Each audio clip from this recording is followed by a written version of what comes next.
நான் வந்துடுறேன் சுகுணா சார். இது நம்ம எப்படி சார் புரிஞ்சிக்க வேண்டியிருக்கு? இன்றைக்கு காலகட்டத்தில் நம்ம பேச வேண்டிய முக்கியமான கருத்து என்னன்னா, நீட் விவகாரத்தில் என்ன மாதிரியான போராட்டங்களை முன்வெடுத்துரு? ஏன்னா அவங்களுடைய திமுகவுடைய வரலாறு என்பது ரொம்ப நிறையா இருக்கு.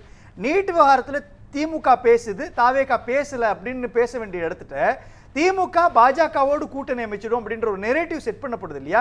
இப்போ இதுல பாஜக திமுக அலையன்ஸ் அப்படின்ற ஒரு அரசியலை கட்டமைப்பின் மூலமாக என்ன மாதிரியான அரசியல் பிம்பத்தை உருவாக்க முயற்சி நடக்குது? அது என்னன்னா, பாஜக எதிர்ப்புங்கிறத கொஞ்சம் கூட பண்ணாத தாவேகாவுக்கு ஒரு பாஜக எதிர்ப்பு போராளிங்கிற ஒரு இமேஜை கஷ்டப்பட்டு உருவாக்கணும் அப்படிங்கிறது அதனுடைய உள்நோக்கமாக இருக்கிறது. நீங்கள் நல்லா பார்த்தீங்க அப்படின்னு சொன்னால், இப்போ திமுக தனித்து குரல் கொடுக்கிறது அப்படின்னா, திமுகவில் தமிழ்நாடு எப்போதுமே தனித்து தான் குரல் கொடுத்துருக்கிறது. 1965 இந்தி திணிப்பு எதிர்ப்பு போராட்டங்கிறது நம்ம தான் முதல்ல பண்ணோம். அப்போ இந்த இது தமிழ்நாடு முதல்ல தனித்த குரல் கொடுத்தப்ப மொழி வெறியர்கள் அப்படின்னு தான் இந்தியா முழுக்க சொன்னது. ஆனாலும் இன்றைக்கி அந்த குரல் இன்றைக்கி இந்தியா முழுக்க எதிரொலிக்கிறது. அதே மாதிரி பிற்படுத்தப்பட்டவர்கள் இடஒதுக்கீட்டை முதல்ல நம்ம தான் 1950 ஒழித்தோம். அதுக்கப்புறம் 1951 முதல் அரசியல் சட்ட திருத்தம் வந்தது. காங்கிரஸ் கட்சிலாம் பின்னாடி தான் சேருது. காங்கிரஸ் கட்சி கிட்டத்தட்ட ஒரு 10 ஆண்டுகளாகத்தான் சமூக நீதிங்கிற ஒரு விஷயமாக இருக்கட்டும், அல்லது பிசி பாலிடிக்ஸுக்காக இருக்கட்டும், அல்லது மொழி உரிமை, கல்வி மாநில பட்டியலுக்கு கொண்டு வருது. இந்த விஷயங்கள்லாம் இப்போ தான் காங்கிரஸ் கட்சி பேசுது. ஆனால் நீண்ட காலமாக தமிழ்நாடு திராவிட இயக்கம் திமுகவாக இருக்கட்டும், அண்ணா திமுகவாக இருக்கட்டும், அது பேசிக்கொண்டு தான் இருக்கிறது. இப்போ நீங்கள் திமுகவோட இவ்வளவு கேள்விகள் கேட்குது இல்லையா காங்கிரஸ்? இப்போ நந்தகுமார் சொன்னார் லீவ் லெட்ரு கொடுத்ததுன்னு. மற்றவங்களாவது லீவ் லெட்ரு கொடுத்தாங்க, காங்கிரஸ் கட்சி லீவ் லெட்ரு கூட கொடுக்காம ஸ்கூல் விட்டு ஓடி போயிடுச்சு. சட்டமன்ற தேர்தலில் ஒரு கூட்டணி வெற்றி பெறுவதும் தோல்வி பெறுவதும் வழக்கம். இப்போ விசிகாவோ அல்லது இந்திய கம்யூனிஸ்ட் கட்சியோ மார்க்சிஸ்ட் கம்யூனிஸ்ட் கட்சியோ ஐயுஎம்ஓ வெற்றி தோல்விக்கு பிறகு தலைமையோட திமுக அந்த கூட்டணியுடைய தலைமையோட ஒரு ஆலோசிக்கிறார்கள், ஒரு முடிவை எடுக்கிறார்கள். ஆனால் காங்கிரஸ் கட்சி சொல்லாமல் கொள்ளாமல் ஓடி போயிடுச்சு. அப்போ அந்த ஒரு கோபங்கிறது கண்டிப்பாக திமுகவிடம் இருக்கும். சரி, இப்போ தாவேக்காவோட போய் சேர்ந்தாராங்க. இப்போ அவர் சொன்னது மாதிரி இந்த திமுக இத்தனை திமுக இருக்கிற மாதிரி இங்கே விஜயோட தாவேக்கா, புஷி ஆனந்தோட தாவேக்கா, ஜான் ஆரோக்கியசாமியோட தாவேக்கா, ஜனநாயகன் படத்தை தயாரிப்பாளருடைய தாவேக்கான்னு பல தாவேக்காக்கள் இருக்குது இல்லையா? இந்த தாவேக்காக்களோட காங்கிரஸ், விசிக, ஐயுஎம்எல், சிபிஎம் வெளியிலேருந்து ஆதரவு தராங்கல்ல. ஏன் ஒரு கூட்டணி தாவேக்கா ஃபார்ம் பண்ணலை? தாவேக்காவுக்கு ஒரு சீட்டு கிடைக்கிது, ராஜ்யசபா எம்பி சீட்டு கிடைக்கிது. ஏன் தாவேக்கா நாடாளுமன்றத்தில் போய் தமிழ்நாட்டு மக்களுடைய உரிமைகளுக்காக குரல் கொடுக்கலாமே, பிஜேபி ஏற்று குரல் கொடுக்கலாமே? 2024 பிப்ரவரியில் தாவேக்காங்கிற ஒரு கட்சியை விஜய் தொடங்கி விட்டார். நாடாளுமன்ற தேர்தல் வருது. ஏன் பிஜேபி உண்மையிலேயே கொள்கை எதிரி பிஜேபி அப்படின்னு விஜய் நினைத்திருந்தால் அன்னைக்கே மோடிக்கு நீங்கள் ஓட்டு போடாதீங்க அப்படின்னு சொல்லியிருக்கலாம். ஆனால் அவர் சொல்லவில்லை. அதற்கு பிறகு அவர் தேர்தலுக்கு முன்னாலேயும் பிஜேபி எதிர்ப்பு குரலைங்கிறது அவர் எங்கேயுமே ஒழிக்கல. ஒரே ஒரு போராட்டம் கூட தாவேக்கா பிஜேபிக்கு எதிராக பண்ணல. சரி, தேர்தலில் வெற்றி பெற்று விட்டு இப்போ காங்கிரஸ் கட்சி எல்லாமே போயிட்டாங்கல்ல. ஒன்றும் இல்லை. இப்போ நீங்கள் தொடர்ச்சியாக பாருங்கள், கிறிஸ்தவர்களுக்கு எதிரான தாக்குதல் தாவேக்கா ஒன்றும் பேசலை. FCRA கிறிஸ்துவ நிதி தொண்டு நிறுவனங்களை ஒடுக்கக்கூடிய ஒரு சட்டம் எதிர்த்து பேசலை. துணைவேந்தர் நியமனத்தில் யூஜிசியுடைய பிரதிநிதி வேணும்னு சொல்லி பிஜேபியுடைய குரலை ஒழிக்கிறது. திருப்பரங்குன்றம் ஃபைல்ஸ் ஆவணப்படத்தை திரையிடுவதற்கு தாவேக்கா தடை விதிக்கிறது. இப்போ அவர் அனிதா ராதாகிருஷ்ணன் சொல்கிறார்ல, அனிதா ராதாகிருஷ்ணன் ஒரு எம்எல்ஏ, முன்னாள் அமைச்சர். ஆனால் சட்டமன்றத்தில் சபாநாயகர், முதலமைச்சர் விஜய் முன்னால் வன்னியரசு, அவங்க கூட்டணி கட்சியை சேர்ந்த வன்னியரசு மோடி அரசை ஏற்று பேசுகிற பொழுது இல்லை அதெல்லாம் பேசாதீங்க உட்காருங்க அப்படிங்கிறார். அப்போ பாஜக எதிர்ப்புங்கிற நிலைப்பாட்டை விஜய் எடுக்கிறதற்கு தாவேக்கா எடுப்பதற்கு தயாராகவே இல்லை. கரப்பாம்பூச்சி ஜனதா பார்ட்டி ஒரு பெரிய அளவில் போராட்டத்தை நடத்துகிறாங்க. இதே மாதிரியான ஒரு போராட்டம் காங்கிரஸ் ஆட்சி காலகட்டத்தில் அண்ணா ஹஜாரை நடத்துகிற பொழுது காங்கிரஸ் ஆட்சிக்கு எதிராக அண்ணா ஹஜாரை சிந்தித்து ஆதரவு தந்தவர் விஜய். இன்னைக்கு பிஜேபி அரசுக்கு எதிராக கரப்பாம்பூச்சி ஜனதா பார்ட்டி ஒரு மிகப்பெரிய போராட்டத்தை நடத்துகிறது. சோனம்பாங் அவங்கிறவர் உண்ணாவிரதம் இருக்கிறார், ஒரு சமூக சேவகர். அவருடைய வாழ்க்கை வரலாற்றில் தான் நண்பன்கிற ஒரு படத்தை நடித்தவர் விஜய். இன்னைக்கு வரைக்கும் ஒரு வாய் திறக்கவே இல்லை. நேற்று பாஜக அரசாங்கம் அவங்களை அடித்து தடியடி நடத்தி துரத்துகிறது. உதயநிதி ஸ்டாலின் அறிக்கை விடுகிறார். விஜய் என்ன பண்ணுறாரு? ஜனநாயகன் படத்தோட ப்ரமோஷன் விடுறாரு. அதுதான் அவருடைய அரசுடைய தரம். அப்படி தான் இருக்கிறது. அப்போ ஏன் தாவேக்கா இப்போ இத்தனை கட்சிகள் சேர்ந்ததுக்கு பிறகு அவங்க இந்தியா கூட்டணிக்குள்ள அவங்க போக தயாராக இல்லை. திமுக ஏன் இந்தியா கூட்டணியில் இல்லைன்னு நீங்கள் வாதிக்கிறத விட்டுட்டு தாவேக்கா இந்தியா கூட்டணிக்குள்ளே போகலை? ஏன் ஒரு கூட்டணியை ஃபார்ம் பண்ணலை? ஜூலை 1ஆம் தேதி தாவேக்காவுக்கு வெளியிலிருந்து ஆதரவு தந்த, உள்ளிருந்து ஆதரவு தந்த கட்சிகளுக்கு நன்றி தெரிவிக்கக்கூடிய ஒரு கூட்டத்தை, ஒரு நட்சத்திர கூட்டத்தில் விஜய் நடத்துகிறார். கூட்டணிக்கு கடைசி வரைக்கும் கூட்டணி ஃபார்ம் ஆகலை, கூட்டணிக்கான பெயருமே வைக்கலை. திருமாவளவன் வெளியில் என்ன சொல்கிறாருன்னா, எங்களுக்கு நன்றி தெரிவிப்பதற்காகத்தான் அவர் அந்த கூட்டத்தை ஏற்பாடு செய்தாரே தவிர கூட்டணிக்கு பேர் கூட வைக்கல விஜய்ங்கிறார். ஏன் கூட்டணிக்கு பேர் கூட வைக்கலன்னா, அவங்கள பொறுத்த வரைக்கும், தாவேக்கா பொறுத்த வரைக்கும் எந்த ஒரு கணத்திலும் ஒரே ஒரு நிமிடம் கூட அவங்க பாஜக வைத்து பேசிவிடக்கூடாது. விஜய் வெளிப்படையாகவே கரூரில் சொல்கிறார், எங்களுக்கு கொள்கைங்கிறது வேறு, நாங்கள் ஒன்றிய அரசோட நாங்கள் இணக்கமாகத்தான் இருப்போங்கிறார். ஒரு ஸ்டெப் இப்போ இன்னைக்கு காங்கிரஸ் கட்சி திமுக இல்லைங்கிறதுக்காக பாஜகவுடைய எந்த திட்டத்தை இல்லை எந்த கொள்கையை திமுக ஆதரித்திருக்கிறது? எல்லாவற்றையும் தொடர்ந்து கரப்பான்பூச்சி இது எனக்கு புரியுது. இப்போ கரப்பான்பூச்சி போராட்டத்தை நீங்க எடுத்துக்கங்களேன். திமுக 2017 இருந்தும் அதற்கு முன்பு இருந்தும் கடுமையான நீட் எதிர்ப்பு விவகாரத்தில் தீவிரமா இருக்கிறாங்க. இன்றைக்கு திமுகவினுடைய குரல் தான் டெல்லியில் ஒழிச்சுக்கிட்டு இருக்குன்னும் பொழுது இந்த இடத்திட்ட காங்கிரஸ் கட்சியும் அவங்களுடைய நிலைப்பாட்டிலிருந்து இறங்கி வந்து நீட்டுக்கு எதிராக, நீட் வினாத்தாள் கசிவுக்கு எதிராக போராட்டத்தில் இருக்காங்கப்போ திமுக தனித்து போராடினால் இத்தனை ஆண்டு காலத்தினுடைய இந்த போராட்டத்தினுடைய வடிவம் வெற்றி பெறாமல் போகும் இல்லையா? அப்போ திமுக நீட்டுக்கு எதிராக போராடல அப்படின்னும் பொழுது ஆட்டோமேட்டிக்கா பாஜக கூட அவங்க கூட்டணி போறாங்க. 6 மாதம் ஆட்சி மாற்றம் அப்படின்ற அனிதா ராதாகிருஷ்ணனுடைய கூற்றும் நீட்டுக்கு போராட்டத்தை தீவிரப்படுத்தலன்னும் பொழுது ஒரு புள்ளியில் இயல்பாகவே பாஜக கூட போறாங்கன்ற பார்வை வரும் இல்லையா? இல்லைங்க, நீட்டுக்காக வந்து தமிழ்நாட்டில் வந்து நிறைய போராட்டங்கள் நடந்தது. திமுக மட்டும் இல்லை, பல கட்சிகள் இதுக்கு எதிராக போராட்டம் நடத்தியது.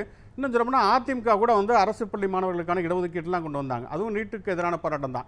சரி, காங்கிரஸ் கட்சி திமுகவோட கூட்டணியில் இருந்தப்ப மற்ற மாநிலங்கள் நீட்டுக்கு எதிராக போராட்டம் நடத்தினாங்களா என்ன? கிடையவே கிடையாது. தமிழ்நாட்டில் எப்போதுமே வந்து திமுகவாக இருக்கட்டும் அதிமுக இருக்கட்டும் தனித்து தான் போராடி இருக்காங்க. அந்த குரலை தான் இன்னைக்கு தலைநகரத்தில் டெல்லியிலையும் எதிரொலிக்கிறாங்க. ஆனால் யதார்த்தமா முடியுமா சார்? இப்போ இந்தியா கூட்டணியினுடைய எல்லா கட்சிகளும் காங்கிரஸோடு இருக்கிறாங்க.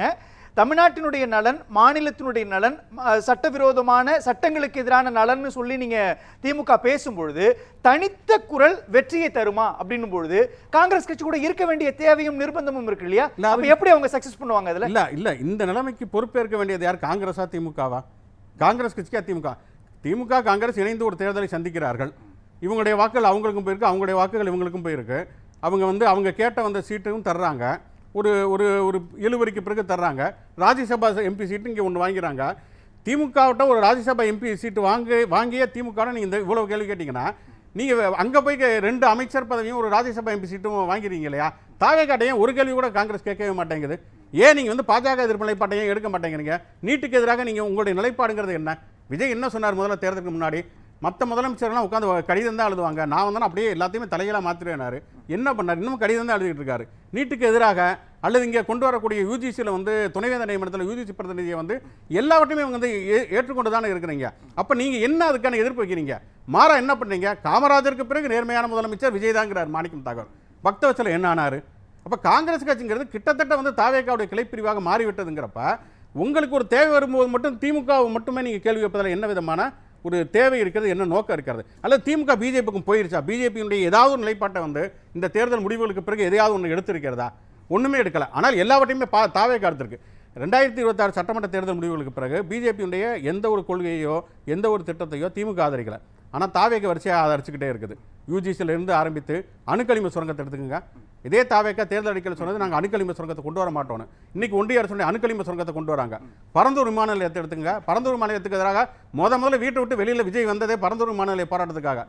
எம்பி வில்சன் வந்து நாடாளுமன்றத்தில் கேள்வி கேட்கிறார். பரந்தூர் விமான நிலையம் வேணான்னு சொல்லி தாவேக்கா சொன்னதே இன்னைக்கு அதுக்கு மாற்று இடத்தை வந்து சொல்லி கொடுத்துட்டாங்களான்னு கேட்கறதுக்கு நாடாளுமன்றத்தில் பதிலளிக்கிறார்கள். இல்லை, அப்படி ஒரு திட்டத்தை தாவேக்கா அரசு கொடுக்கவே கிடையாது. மாற்று திட்டமே இன்னும் சொல்லப்போனால் அப்ஜெக்ஷனே பண்ணலை அப்படிங்கிறாங்க. அப்போ தாவேக்காவுக்கு தானே இன்னைக்கு வந்து ஆட்சியில் இருக்கிறது யாரு? தாவேக்கா தான். திமுக தனிமைப்படுத்தப்பட்டு போயிடுச்சுன்ட்டு வந்து திமுக ஒரே ஒரு கட்சி தான் இருக்குது. தாவேக்கா கூட எல்லாமே இருக்கீங்க. காங்கிரஸ், சிபிஐ, சிபிஎம், விசிக, ஐயுஎம்எல் அத்தனை பேரும் இருக்கிறீங்க. நீங்கள் வந்து கேட்க வேண்டிய கேள்வி என்னன்னா, ஏன் நீங்கள் பிஜேபி எதிர்ப்பு நிலைப்பாட்டை தாவேக்கா எடுக்கவில்லை? ஒன்று, ஏன் இந்தியா கூட்டணிக்குள்ள தாவேக்கா வராமல் அது வாசல்லே நிற்குது? 2, கேட்டால் என்ன சொல்லுவாங்கன்னா எம்பி சீட் இல்லை, அதனால வரல, அதுக்கு ரெப்ரசன்டேஷன் இல்லை. கிடைச்ச எம்பி சீட்டை ஏங்க கொடுக்குறீங்க? அதை ஏன் காங்கிரஸ் கட்சி வாங்குது? நீங்கள் தாவேக்கா நீங்கள் வாங்க, ராஜ்யசபா எம்பி சீட்டுக்கு வாங்க, தாவேக்கா வாங்க, நாடாளுமன்றத்தில் பாஜக வைத்து குரல் கொடுங்க. நாங்கள் மட்டும் குரல், நீங்கள் சொன்னீங்களே திமுக தனித்து நிற்கிறதுன்னு, ஏன் இன்னைக்கு காங்கிரஸ் கட்சி தனித்து நிற்கணும்? தாவேக்காவுக்கு ராஜ்யசபா எம்பி சீட்டை கொடுத்துட்டு நாடாளுமன்றத்தில் குரல் எழுப்ப வேண்டியதானே? இந்த கேள்விகள் நீங்க ஏன் தாவேக்கா வந்து ஏன் இன்னும் கூட்டணியே ஃபார்ம் பண்ணல? தாவேக்கா ஏன் தமிழ்நாட்டில் வந்து பாஜகவுக்கு எதிராக இந்தியா கூட்டணி ஒரு மதச்சார்பற்ற முற்போக்கு கூட்டணி இருந்தல, ஏன் தமிழ்நாட்டில் வந்து ஒரு கூட்டணி வந்து தாவேக்கா ஃபார்ம் பண்ணல? ஒரே ஒரு காரணம் என்னன்னா, அதிமுக வந்து இப்ப சொல்றாலே மம்தா பானர்ஜியுடைய கட்சியை உடைச்சது மட்டும் பிரச்சனைனா, அதிமுகவை தாவேக்கா உடைக்கிறது என்ன? பிஜேபி பண்ணக்கூடிய அத்தனை விஷயங்கள் தானே அவங்க பண்றாங்க. இன்னைக்கு தாவேக்கா ஒன்றும் இந்தியா டுடேல வந்து ஒரு வீடியோ போட்டுருக்காங்க. தாவேக்கா வந்து ஃபேக் நேரட்டிவ்ஸ் வந்து வட இந்தியாக்கள் வந்து செட் செய்யப்படுகிறது. முதலமைச்சர் விஜயுடைய ஆட்சியில் பாலியல் வன்முறை பண்ணா தூக்கு தண்டனை, தனியார் ஆஸ்பத்திரியில் வந்து ட்ரீட்மெண்ட் பண்ணி இறந்துட்டாங்கன்னா அந்த செலவை வந்து அரசே வந்து ஏற்றுக்கொள்ளும் சொல்லி தாவேக்கா சார்பாக இந்தியில் வந்து ஃபேக் நேரட்டிவ்ஸ் வந்து செட் செய்யப்படுகிறது. விஜயை வந்து பிரதமராக்க வேண்டும் என்கிற முயற்சியை தாவேக்கா எடுக்கிறது என்று சொல்லி இந்தியா டுடே வந்து குற்றம் சாட்டுகிறது. அப்போ என்ன உங்களுடைய நோக்கம் அப்படின்னு சொன்னால், காங்கிரஸ் கட்சியோடு இணைந்திருப்பதோ அல்லது மதச்சார்பற்ற முற்போக்கு கூட்டணியோடு இணைந்திருப்பதோ அல்ல. அவங்களுடைய நோக்கம் அப்படிங்கிறது வந்து அதிமுக வந்து எம்எல்ஏக்கள் எப்படி வந்து திரிணாமுல் காங்கிரஸ் வந்து பிஜேபி உடைக்கிறதோ அதே போல அதிமுக உடைத்து பார்ட்டி ஃபண்ட் மாதிரி பார்ட்டி பர்ச்சேசிங் பண்ணி விசிகா காங்கிரஸ் இவங்கெல்லாம் இல்லாத ஒரு ஆதரவோட அதிமுக எம்எல்ஏக்களை தாவேக எம்எல்ஏக்களாக ஞானஸ்தானம் பண்ணி அந்த ஒரு பலத்துல வந்து ஆட்சியை தொடர்வது என்பதுதான் தாவேகாவுடைய திட்டம். அதனால தான் தமிழ்நாட்டில் அவங்க கூட்டணி ஃபார்ம் பண்ணாம இருக்காங்க. பேசலாம். சுகுணா சார், எப்படி பாக்குறீங்க மக்களின் தீர்ப்பை? இந்த திமுக வந்து பாஜக கூட்டணியில் போகுது அப்படின்னு சொல்லிட்டு பல பேர் நினைக்கிறாங்க. ஏன்னா இன்னைக்கு வந்து வேற வழி இல்லை பாஜக கூட்டணி. சில பேர் அதை விரும்புகிறாங்க, எப்படியாவது பாஜக கூட்டணி போகணும்னு. ஆனால் இன்னைக்கு இருக்கிற யதார்த்தத்தில் கண்டிப்பாக திமுக பாஜக கூட்டணி போக முடியாது. ஏன் அப்படின்னா, நீ இந்த தேர்தல் முடிவுகளே பார்த்தீங்கன்னா, இதில் வந்து இந்த தேர்தல் முடிவுகளில் பல கணக்குகள் தோற்று போயிருக்கு. இந்த ஜாதி இந்த இவங்களுக்கு ஓட்டு போடுவாங்க, இந்த மதம் ஓட்டு போடுவாங்கிறதுல நிறைய மாறி இருக்கு. உதாரணத்துக்கு குங்குப்பதில் வந்து அதிமுக வந்து பழைய பலத்தில் இல்லை, தாவேக்கு அங்கே ஓட்டு வாங்கியிருக்கிறது. ஆனால் 2 குழுமங்கள் மட்டும்தான் அதே ஐடென்டி பாலிடிக்ஸில் போட்டிருக்காங்க. வட மாவட்டங்களில் வன்னியர்கள் பாமகவுக்கு ஓட்டு போட்டிருக்காங்க. முஸ்லீம்கள் எங்கெல்லாம் கணிசமாக இருக்காங்களோ அந்த இடத்துலாம் திமுக ஜெயிச்சிருக்கு, அங்கே தாவேக ஜெயிக்கலை. சென்னையிலே பார்த்தீங்கன்னா 2 தொகுதியில் திமுக ஜெயிச்சது முஸ்லீம்கள் கணிசமாக இருக்கக்கூடிய பகுதி. தென்காசி, திண்டுக்கல் இந்த மாதிரியான பகுதிகளெலாம் திமுக தான் வெற்றி பெற்றிருக்காரு. இன்றைக்கி திமுகவுக்கு ஒரு மிகப்பெரிய ஆதரவு தளம் ஒன்று முஸ்லீம்கள், இன்னொன்று திராவிட இயக்க ஆதரவாளர்கள், முற்போக்காளர்கள். திமுக ஒருவேளை பாஜக கூட்டணிக்கு போச்சுன்னா அது இருக்கக்கூடிய ஆதரவு தளத்தையும் முற்றிலுமாக இழக்கக்கூடிய ஒரு பெரிய தற்கொலை முயற்சி. அதனால் வந்து கண்டிப்பாக திமுக வந்து பாஜக கூட்டணிக்கு போவதற்கான வாய்ப்புகள் கிடையவே கிடையாது. இந்த தீர்ப்பு அப்படிங்கிறது ஒரு தவறான புரிதல் அடிப்படையில் தான் அப்படியான ஒரு போல் போட்டிருக்காங்க. நன்றி.